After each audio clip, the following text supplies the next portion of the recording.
Bonjour à toi qui regarde cette vidéo. Dans cette série de vidéos, je vais te parler de l'alterhumanité, un sujet qui me touche car je suis moi-même alterhumain. Nous allons commencer dans cette vidéo par une introduction à l'alterhumanité, puis j'entrerai dans le détail dans les prochaines vidéos. Première question. Qu'est-ce que l'alterhumanité? Il s'agit d'une communauté qui rassemble principalement deux sous-communautés, Terriens et les Ozerkines.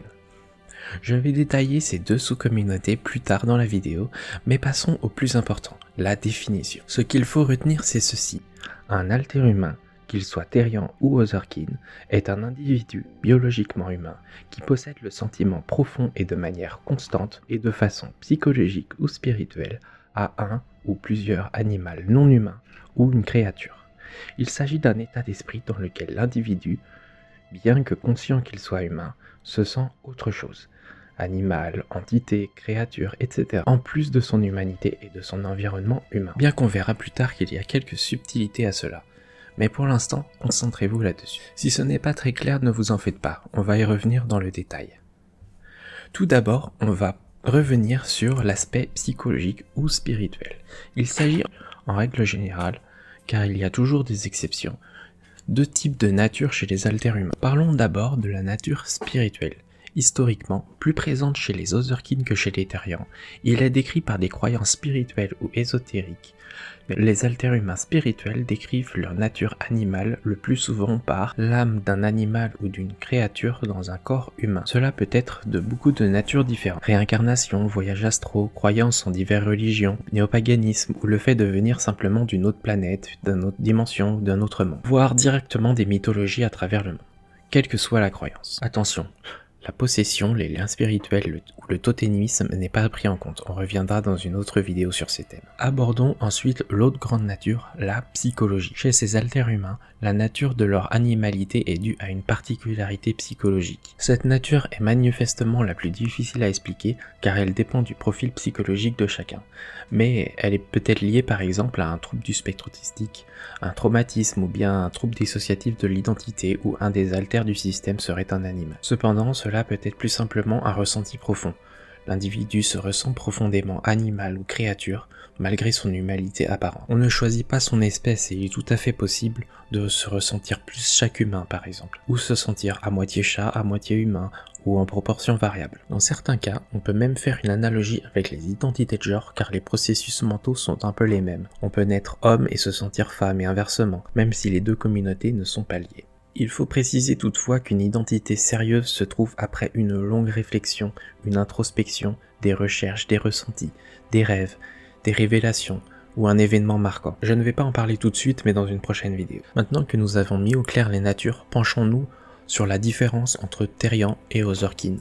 Mais pour cela, faisons un peu d'histoire. C'est a priori en 1972 aux États-Unis qu'un premier groupe de personnes se présentant comme des elfes, d'où le terme Ozerkine, autre lignée en anglais. C'est au début des années 1990 que les premiers groupes Ozerkines font leur apparition sur Usenet, toujours aux USA, avec des newsgroups plus variés comme vampires, fées, dragons, loups-garous, anges, démons, aliens, etc. Toute créature mythologique étant progressivement la bienvenue. La communauté Ozerkine est née avec des profils d'origine diverses, au départ surtout spirituels, puis progressivement psychologiques. C'est en 1993 que la communauté terrienne naquit à partir d'un newsgroup du nom de Alt Horror Werewolf. Ils se font appeler les Were, d'abord majoritairement des loups-garous, appelés plus spécifiquement les lycanthropes, se définissant comme des mi-hommes, mi-loups, à l'instar de la mythologie, mais progressivement au milieu des années 1990, les Were et les lycanthropes comptaient également beaucoup de chats, renards, chevaux, rats, cerfs et j'en passe.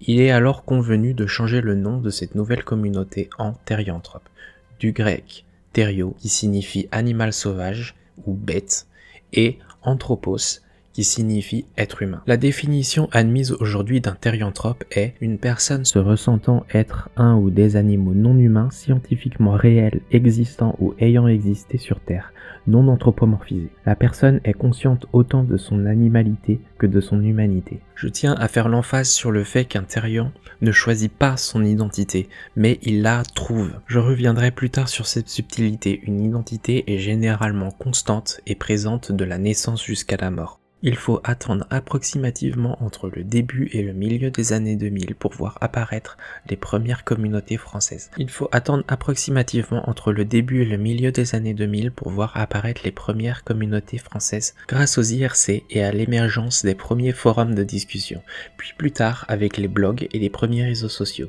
Le terme alterhumain apparaît et réconcilie les Otherkin et les Terriens. Le monde évolue et la communauté suit l'émergence des nouveaux réseaux sociaux comme TikTok, Instagram, Discord, puis de nouveaux concepts sortent tels que Otherhearted, Otherhuman, Otherpose, Fictionkin, Robonkin, Sunterian. J'en ferai des vidéos sur ces concepts. L'identité d'un Terrien est appelé Terriotype, celui d'un Otherkin est appelé Kintype, bien qu'aujourd'hui on tend à tous les appeler Kin. Les Polykin et les Polythériens définissent ceux qui ont plusieurs identités animales ou créatures. Avant de terminer, je voudrais aborder 3 grands concepts de l'alterhumanité, les shifts, la dysphorie et les gears. Le shifting, changement en anglais, est le fait grossièrement de passer de l'homme à l'animal. Il s'agit de l'alternation de notre humanité vers nos kin. En quelque sorte, notre ou nos identités animales prennent le dessus sur notre animalité, volontairement ou non. On appelle un shift un comportement qui ressort de nos animalités. Nous restons normalement conscients de nos shifts, mais il se peut parfois qu'ils ressortent inconsciemment. Pour des raisons évidentes de triste réalité, le shifting est essentiellement mental. Le shift est psychologique ou comportemental, volontaire ou non. L'individu a son kin qui prend le dessus. Il aura des comportements généralement plus de son terriotype ou de son kintype.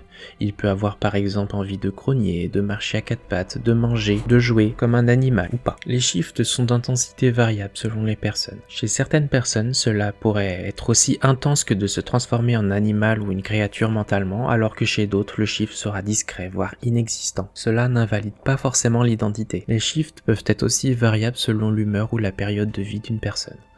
On peut passer des jours et des semaines voire des années sans shift et d'un coup avoir une énorme TF mentale. On ne parlera pas ici de physical shift ou P-shift car il est impossible dans ce monde et en l'état des sciences actuelles de se transformer ou de prendre l'apparence de notre kin, hormis avoir recours à la chirurgie ou au gears. Ce fait est la cause d'une lycanthropie clinique ou de nombreuses dysphories. On appelle aussi TF ou transformation. Je parlerai de cette subtilité dans une autre vidéo. Ce n'est pas pour le moment pertinent et j'en parlerai également des autres types de shifting dans une autre vidéo. Parlons maintenant de la dysphorie des membres fantômes ou des gears. La dysphorie signifie littéralement à partir de grec ancien, difficile à supporter. En psychiatrie, c'est le contraire de l'euphorie et se traduit familièrement par être mal dans sa peau. La dysphorie peut être de genre, ne pas se sentir en accord avec son sexe ou son genre de naissance, ou d'espèce dans le cas qui nous concerne, c'est-à-dire ne pas être en accord avec le corps ou l'espèce dans lequel on est né. Ça peut être aussi de lieu, ne pas se sentir à l'aise dans l'endroit où on vit. La dysphorie est souvent le mal-être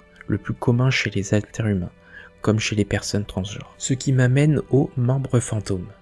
Le terme a été emprunté aux personnes amputées, ce qui fait qu'aujourd'hui on préfère les termes membres surnuméraires ou phantom shift. Il s'agit d'une sensation psychosomatique d'avoir des membres en plus dans la continuité de notre corps. Plus spécifiquement, les membres de nos identités, typiquement le plus courant chez les terriens sont par exemple la queue, les oreilles, les crocs, les ailes pour les dragonkin. Cela est comparable dans une certaine mesure aux membres fantômes de chez les personnes amputées. Néanmoins, la souffrance est globalement moins intense chez nous que chez une personne dont le corps est tronqué à la suite d'un accident par exemple.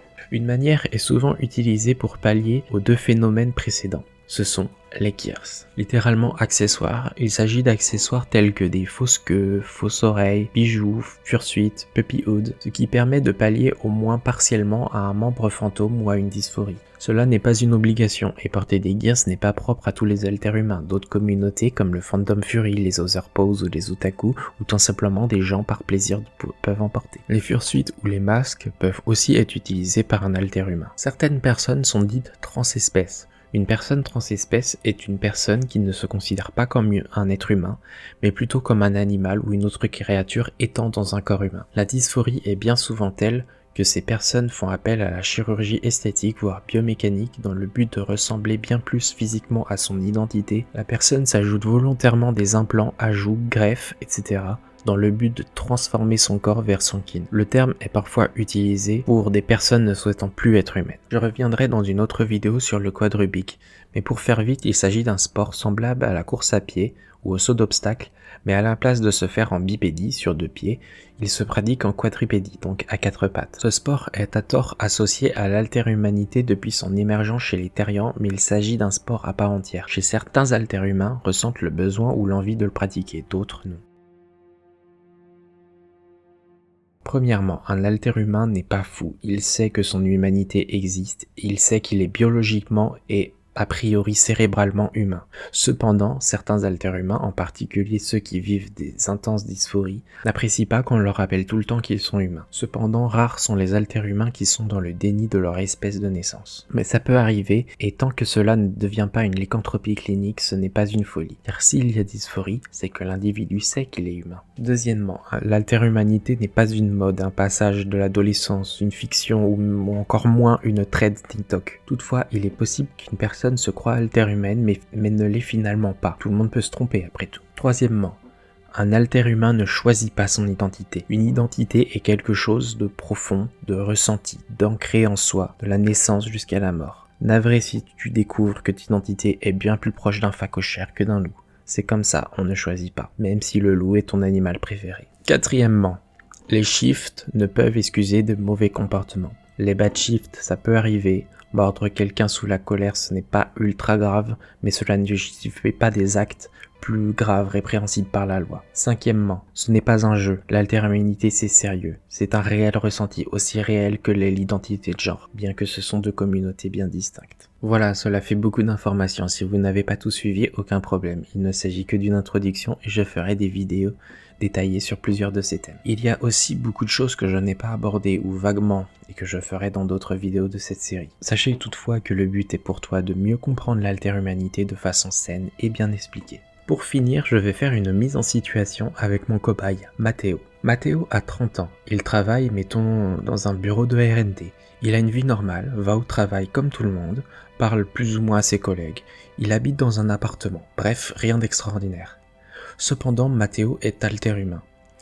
Attention, ce n'est pas une maladie mentale, une tare ou une bizarrerie, c'est juste un ressenti. Depuis qu'il est tout petit, il a toujours aimé jouer l'animal avec ses amis. Quand il est devenu plus âgé et adolescent, il s'est toujours senti en marge, différent des autres adolescents. Cela ne l'empêche pas de bien se comporter en public, mais dès qu'il était chez lui, dans sa chambre, il se blottissait contre les coussins, grattant un bout de carton avec ses ongles, ronronnait, jouait avec des pelotes, grimpait dans les arbres, marchait parfois à 4 pattes, sans entrer dans les clichés, mais cela fait du bien. En effet, Mathéo est un terrien chat. Aujourd'hui, il a 30 ans et il est toujours terrien chat. Et il vit sa meilleure vie en rencontrant de temps en temps d'autres terriens. Avec eux, il peut être ce qu'il est vraiment, un chat. Mathéo a conscience qu'il est dans un corps humain, qu'il vit comme un humain. Bref, il a conscience de ce qu'il est, mais au fond, il se sent chat. Sa véritable nature est celle du félin.